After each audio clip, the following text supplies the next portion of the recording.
We've got some news hot off the press. Ryan Bowen will be facing Zurab at East vs. West 5 on November 19th. Is this the mismatch of the century, or does Bowen have a chance? That's what we're going to be looking into in today's video.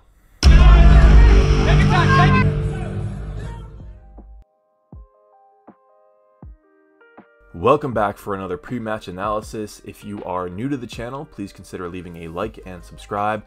We're going to be doing a bunch of these reviews for the upcoming matches on the East vs. West 5 card. So if you want to be better informed on those matches, well, that's what we're trying to do here. Alright, we're going to be checking out some recent history of both athletes, Bowen and Zurab, and try to see what lane Bowen has here, if any, to get a win. Even one round, I think, would be a win for Bowen. So, to give you an idea of where the community is at on this, on the Reddit there's this poll. It's Zurab versus Bowen, and the options are Zurab or Zurab.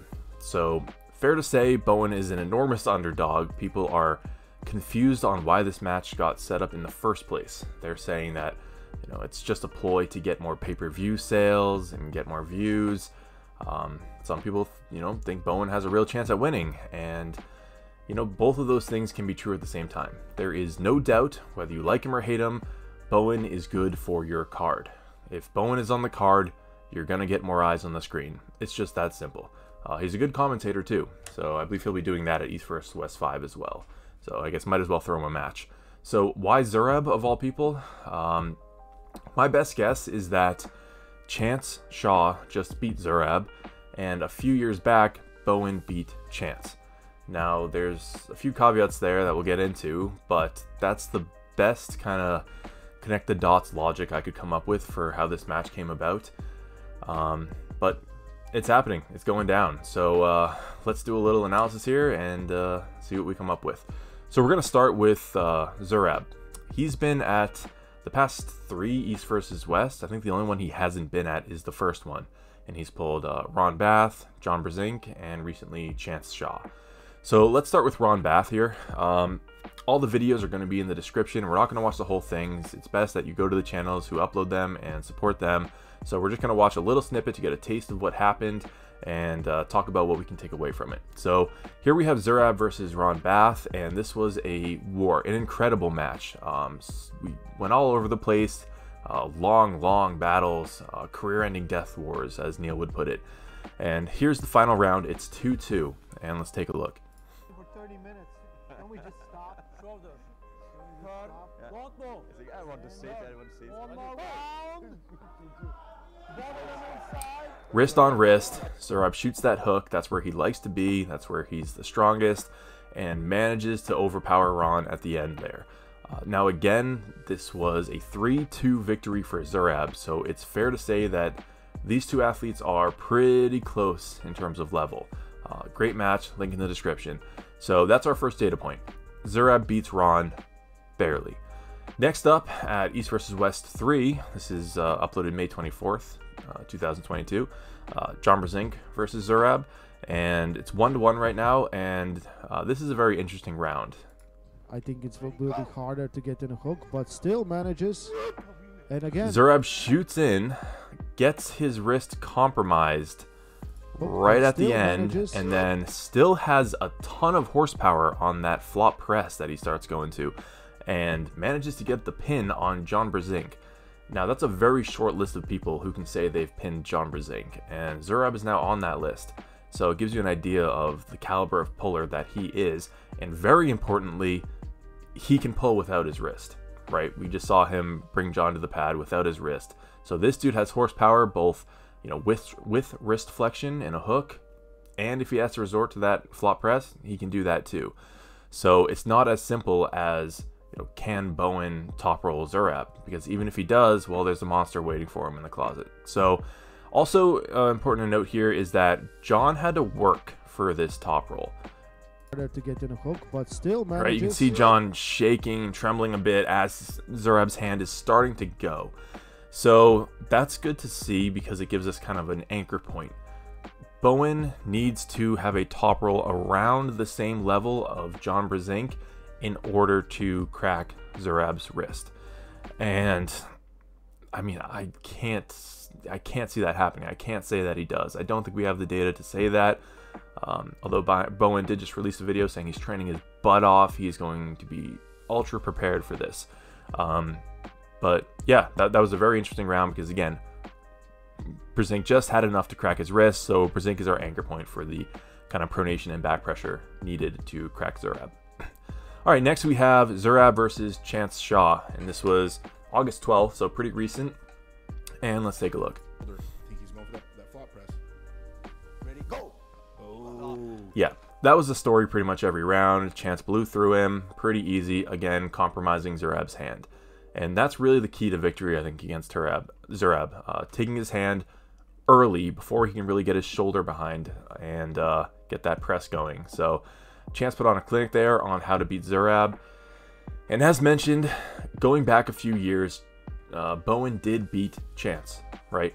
So I don't want to take too much away from that. First of all, they were using the hustle strap, not the Ferrer strap. And Chance was, I mean, Chance still is very young, and so, what was it, 3 or 4 years ago when he pulled Bowen, I mean, he was very young, might have still been in his teens, probably was, and has just blown up since then in terms of size and strength, and is on a whole nother level. I'm not sure Bowen would even say he could beat Chance now, although Bowen's always, you know, down for the fight. He would definitely say he has an opportunity to beat Chance, but I think he would even admit Chance is the favorite. So, that's really, that's what we're looking at with Zurab, those past 3 matches, and whether or not Bowen can apply around a similar amount of top roll pressure as Jon Berserk does. All right, now looking at Bowen, he just pulled Khalid at the King of the Table event, and I'm not going to bring that in here because that was Khalid right after pulling Schoolboy.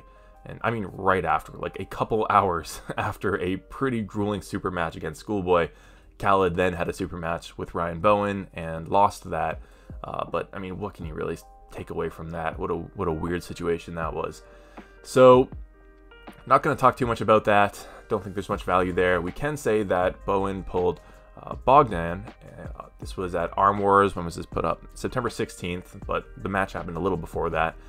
And performed very well against Bogan. So here's a quick snippet there. You can see compromises the wrist of Bogan. Doesn't let him get it back. Slow. He's calculated. Goes for that hit. He's attacking Bogdan's pronation. Bogdan's in a terrible spot here. Bowen thinks about transitioning to a press, but just powers through with brachialis. So that's a pretty big win. I mean, say what you will, Bogdan's no joke. You can see here's just for context. I mean, Bogan can pin Froda pretty aggressively. So huge notch on Bowen's belt there, but that's also coming off of a loss to Raymond Sliepens, Coach Ray. And here's a snippet there. Ray plows through him in a hook. So to be fair, Bowen cut a ton of weight for this match with Coach Ray and looked frankly emaciated on the table. I'm sure he lost a ton of power, but even still, Coach Ray just absolutely plowed through him in a hook, and Zurab definitely has more inside power than Coach Ray. So we're not going to see this match go inside. Bowen would be crazy to do that. We're going to see Bowen try to top roll Zurab, because if Bowen can't handle Coach Ray inside, he's not going to handle Zurab inside. And I don't think Bowen has the power like Jon has to crack his wrist, and even if he does, there's a pretty good chance that Zurab can still get the win with that flop press. Now, interestingly, the Stake Kings stakes are that Bowen only needs to win 1 round, and that's where things get a little dicey. Anything can happen when that's the case. I mean, maybe Ryan gets cheeky and kind of makes it seem like Zurab is false starting even though it's Ryan pushing forward, or maybe Zurab just makes a couple boneheaded mistakes and pulls his elbow off the back a couple times. These things happen. And then Bowen gets his 1 win and wins the stakes. So even that is unlikely. Zurab has a WAF history, so very strict rules, and you know, from his recent matches, I don't think he's been very sloppy in you know, racking up fouls. He's a pretty solid puller in that regard. So I think in conclusion, Bowen has his work cut out for him. I don't really see a lane here other than Bowen just getting ridiculously strong over the next month. That's really it. And it's not like Zurab's just going to be sitting on the couch eating Cheetos in the meantime, you know? He's going to be training his butt off too. So, mountainous climb for Bowen here. But if you disagree, let me know in the comments. And yeah, thanks for watching, everyone. Again, please leave a like, subscribe. We'll be doing more of these because we have an awesome card coming up November 19th, East versus West 5. Check it out. Thanks for watching. We'll see you in the next one.